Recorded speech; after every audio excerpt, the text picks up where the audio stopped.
తెలంగాణ రాష్ట్రంలో జాతీయ మహాసభలు 14వ జాతీయ మహాసభలు హైదరాబాద్ నగరంలో జరుగుతూ ఉన్నాయి. ఈరోజు బహిరంగ సభ జరుగుతూ ఉంది. ఈ బహిరంగ సభ తర్వాత 4 రోజుల పాటు మహిళా ఐద్వా నాయకులు, జాతీయ నాయకులు ఇక్కడ మహాసభల్లో పాల్గొని ఈరోజు మనధర్మ శాస్త్రాన్ని ముందుకు తీసుకొస్తున్న బీజేపీ మీద పెద్ద ఎత్తున మహిళలు ఉద్యమం చేయాలని చెప్పేసి తీర్మానాలు చేసి పెద్ద ఎత్తున మహిళా లోకం కదలాలని చెప్పేసి పిలుపునివ్వడం జరిగింది. దానిలో భాగంగానే ఈరోజు రాష్ట్రం మొత్తం ఇతర రాష్ట్రాల నుంచి కూడా మహిళలు చాలామంది పెద్ద ఎత్తున పాల్గొన్నారు. ఈ మహాసభలు దిగ్విజయంగా ఈ రోజుతో మహాసభ ఈరోజు బహిరంగ సభ ముగిసిన తర్వాత 4 రోజులు జరగబోయే తీర్మానాలన్నీ కూడా బీజేపీని ఎదుర్కోవడం కోసం మన ధర్మాన్ని అమల్లో తీసుకొచ్చేదానికి వ్యతిరేకంగా మహిళల్ని రక్షించుకోవాలనే ఉద్దేశంతో మనులంతా కూడా ఈరోజు పెద్ద ఎత్తున ఇక్కడికి హాజరయ్యారు. ఎలాంటి చర్చలు చేయబోతున్నారు ఇప్పుడు ఈరోజు రాజ్యాంగాన్ని మనుధర్మాన్ని తీసుకొచ్చి రాజ్యాంగాన్ని వెనక్కి నెట్టేసే పరిస్థితి కనబడతా ఉందని చెప్పేసి మహిళా లోకం, అలాగే మహిళల మీద పెద్ద ఎత్తున హింస సాగుతూ ఉంది. మహిళల్ని ఈరోజు ఇంకా వెనకటి రోజుల్లాగా చూసే పరిస్థితి ఉందని చెప్పేసి వీళ్ళు దానికి వ్యతిరేకంగా ఈరోజు మహిళలు 50% రిజర్వేషన్ కూడా కావాలని చెప్పేసి పెద్ద ఎత్తున పోరాడి 33% రిజర్వేషన్ ఇచ్చి కూడా అమలు చేయలేదని చెప్పేసి అది అమలు చేయాలని కూడా ఈరోజు పై సభలలో చట్టసభలలో మహిళలకు రిజర్వేషన్ 33 అమలు చేయాలని వాళ్ళు తీర్మానం చేయబోతా ఉన్నారు. ఇక్కడ ఉన్న మహిళలకి చాలా వరకు కూడా కేంద్ర ప్రభుత్వం కావచ్చు, రాష్ట్ర ప్రభుత్వం కావచ్చు, ప్రతి ఒక్కరు కూడా మహిళలకు ఎక్కువ ప్రాధాన్యత ఇస్తున్నారని చెప్తున్నారు. అయితే మీరు ఇంకా మహిళల కోసం ఇంకా ప్రాధాన్యత కావాలని చెప్తున్నారు. ఎలాంటి ప్రాధాన్యత కావాలంటున్నారు? మాటలకే పరిమితం అవుతోంది. ఈరోజు తెలంగాణ రాష్ట్ర ప్రభుత్వం మహిళలకి నెలకి 2500 రూపాయలు పెన్షన్ ఇస్తామని చెప్పేసి ఇవ్వలేదు. అలాగే మహిళలకి ఇస్తామన్న హామీలు ఒక ఫ్రీ బస్ తప్ప ఏ హామీ కూడా ఎంతవరకు అమలు చేయలేదు. దాని మీద కూడా వీళ్ళు ఇక్కడ చర్చించబోతా ఉన్నారు. అలాగే కేంద్ర ప్రభుత్వం కూడా మహిళల్ని ఇంకా చిన్న చూపు చూస్తూ ఉంది. దాని మీద కూడా పెద్ద ఎత్తున పోరాటం చేయాలని చెప్పేసి మహిళల్ని ఇంకా ముందుకు తీసుకోవాలనే ఆలోచనతో వాళ్ళు తీర్మానాలు చేపట్టే అవకాశం ఉంది. అదేం లేదు, ఆపరేషన్ కగారు పేరు చెప్పినా ఏ పేరు చెప్పినా కానీ ఈ రోజు ప్రజలు అడుగుతున్నటువంటి సమస్యలను పరిష్కరించాలి. ప్రభుత్వం అనేక వాగ్దానాలు చేస్తుంది. సంవత్సరానికి 2 కోట్ల ఉద్యోగాలు ఇస్తానని చెప్పింది. దాని గురించి మాట్లాడట్లేదు. అట్లాగే ఇక్కడ గవర్నమెంట్ 6 పథకాలను అనేటిని ప్రవేశపెట్టింది. 6 పథకాలను కూడా ఈ రోజు వరకు అమలు చేసినటువంటి పరిస్థితి లేదు. మీరు అన్నట్టుగా ఈ రోజు అన్ని రంగాలలో మహిళలకే ఎక్కువగా అవకాశం కల్పిస్తున్నామని చెప్తున్నారు. అన్ని రంగాలలో వచ్చిన అవకాశాన్ని ఉపయోగించుకొని మహిళలు తమ ప్రతిభ చూపించుకుంటున్నారు తప్ప ఏ రంగంలో కూడా మహిళలకు ఆ రకమైనటువంటి ప్రాధాన్యత కల్పించినట్టుగా కనిపించదు. ఎందుకంటే ఉపాధి హామీ పథకంలో ఎక్కువ మంది మహిళలే పనిచేస్తారు, 80% మంది. ఇటువంటి పథకానికి నిధులు తగ్గించేసారు. ఉపాధి ఎలా పెరుగుతుంది అని చెప్పేసి కూడా మేము అడుగుతా ఉన్నాం. అట్లాగే 2 కోట్ల ఉద్యోగాలు అని చెప్పారు. ఈ రోజు వరకు కూడా జాబ్ క్యాలెండర్ లేదు. ఆ 2 కోట్ల ఉద్యోగాలు భర్తీ చేసింది లేదు. యువత మొత్తం ఈ రోజు మద్యం, డ్రగ్స్, అశ్లీల ఫోన్ వీడియోలు చూసి ఈ రోజు సమాజానికి ఒక రకమైనటువంటి ఇదిగా ఉన్నారు. ఈ రోజు అటువంటి వాళ్ళకి నువ్వు ఉపాధి కల్పించడం కోసము, అట్లాగే ఈ అశ్లీల సినిమాను నిషేధించడం కోసం, మహిళల గౌరవాన్ని పెంచే విధంగా నీ విధి విధానాలు రూపొందించుకోవాలి అని చెప్పేసి మేము డిమాండ్ చేస్తా ఉన్నాం. దానికోసమనే ఈ మహాసభలలో కూడా నిర్ణయాలు చేయబోతా ఉన్నాం. 14వ మహాసభ అఖిల భారత ప్రజాతంత్ర మహిళా సంఘం 14వ జాతీయ మహాసభలు హైదరాబాద్ లో ఈ రోజు మొదలై 28వ తారీఖు రోజు ముగుస్తాయి. ఈ రోజు హైదరాబాద్ లో సుందరయ్య విజ్ఞాన కేంద్రం ముందు వేలాది మందితో ప్రదర్శన స్టార్ట్ అవుతా ఉంది. ఆ ప్రదర్శనకు వేలాది మంది తెలంగాణ రాష్ట్రంలో ఉన్నటువంటి ప్రతి పల్లె నుండి ఊరుకో బండి రావటం జరిగింది. వేలాది మందితో ఇప్పుడు ప్రదర్శన స్టార్ట్ అయ్యి బస్ భవన్ పక్కన ఉన్నటువంటి గ్రౌండ్ లో పబ్లిక్ మీటింగ్ జరుగుతూ ఉంది.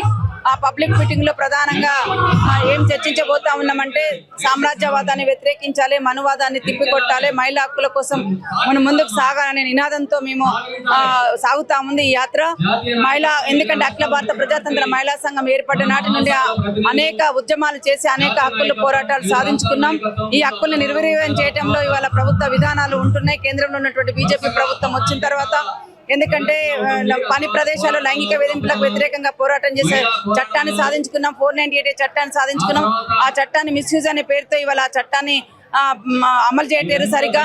అట్లాగే 33% రిజర్వేషన్ కోసం కూడా పోరాటం చేసి ఆ చట్టం కూడా వచ్చింది. ఆ చట్టం అమలు చేయమని అఖిల భారత ప్రజాతంత్ర మహిళా సంఘం డిమాండ్ చేస్తూ ఉంటుంటే జనగణన పేరుతోటి నియోజకవర్గాల పునర్విభజనతో సంబంధం లేకుండా చేయమంటే అవి చేయట్లేదు. అవి చేసిన తర్వాతనే అమలు చేస్తాము అని మాట్లాడటం జరుగుతుంది. మేమేమంటున్నామంటే అఖిల భారత ప్రజాతంత్ర మహిళా సంఘం దాంతో సంబంధం లేకుండా వెంటనే 33% రిజర్వేషన్ అమలు చేయాలని డిమాండ్ చేస్తున్నాం. అట్లాగే మేము కర్తవ్యాలు తీసుకోబోతున్నాం. ఈ మహాసభలో సామ్రాజ్యవాదం వల్ల మహిళలపై ఏ రకంగా ప్రభావం పడుతుంది, మనవాదం వల్ల మహిళలపై ఎట్లా ప్రభావం పడుతుంది, మహిళలు అన్ని రంగాల్లో ముందుకు వెళ్తే అనేక విజయాలు సాధిస్తున్న నేపథ్యంలో మహిళల పట్ల వివక్షత కొనసాగుతా ఉంది. స్త్రీ 2వ తరగతి పౌరులుగా కొనసాగుతా ఉంది. బీజేపీ ప్రభుత్వం తెలంగాణలో కూడా చూసుకుంటే రేవంత్ రెడ్డి కూడా లేడీస్ ప్రాధాన్యత ఇస్తున్నారు. ఇంకా మీరు ఏం చెప్పదలుచుకున్నారు? ఎక్కడ ప్రాధాన్యత ఇస్తుందండి? బేటీ బచావ్ అంటుండు, బేటీ పడావ్ అంటుండు. మొత్తం దేశవ్యాప్తంగా చూస్తే వేలాది స్కూళ్ళు మూసేయటం జరిగింది. ఇలా అక్షరాస్యత చూసినా గానీ దేశవ్యాప్తంగా చూసినా గానీ 67.5% ఏమో ఉన్నది. ఎక్కడండి? మహిళాభివృద్ధి మాదే, మహిళా సాధికారత మాదే అంటుంటే మహిళలపైన వేధింపులు, హత్యలు, అత్యాచారాలు అనేక రూపాల్లో కొనసాగుతూ ఉంటుంటే, హానర్ కిల్లింగ్స్ కూడా జరుగుతూ ఉంటుంటే కనీసం మహిళల పట్ల ఉండకుండా బీజేపీ గవర్నమెంట్ ఇవాళ నిందితుల పక్షాన నిలబడుతుంది. దానికి ఉదాహరణ మీకే తెలుసు. ఈ మధ్యకాలంలో ఉన్నావ ఘటన చూసాం, బిల్కిస్ బాను ఘటన చూసాం, కతువా ఘటన చూసాం. అందుకే మహిళలకు భద్రత కల్పించండి అని బీజేపీ ప్రభుత్వాన్ని హెచ్చరించడం కోసమే ఈ ర్యాలీ కొనసాగుతా ఉంది.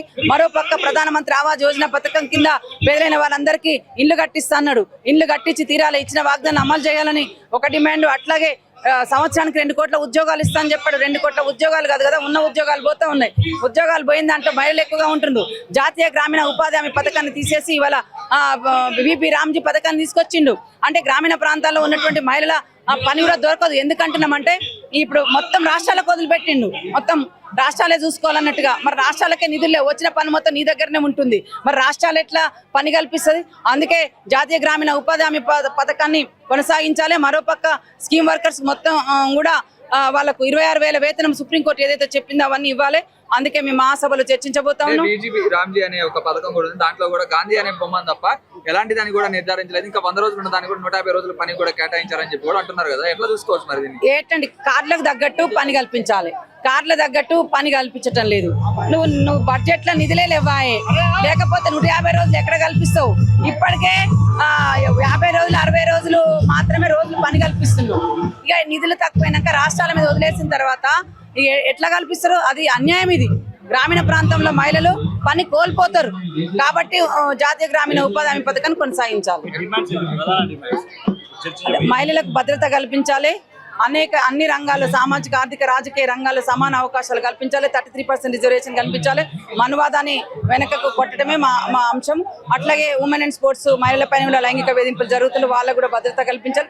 పని ఎక్కువ ఉంటుంది, శ్రమ తక్కువ ఉంటుంది. కాబట్టి పని తగ్గ వేతనం కావాలని డిమాండ్స్ తోటి మేము ముందుకెళ్తాం.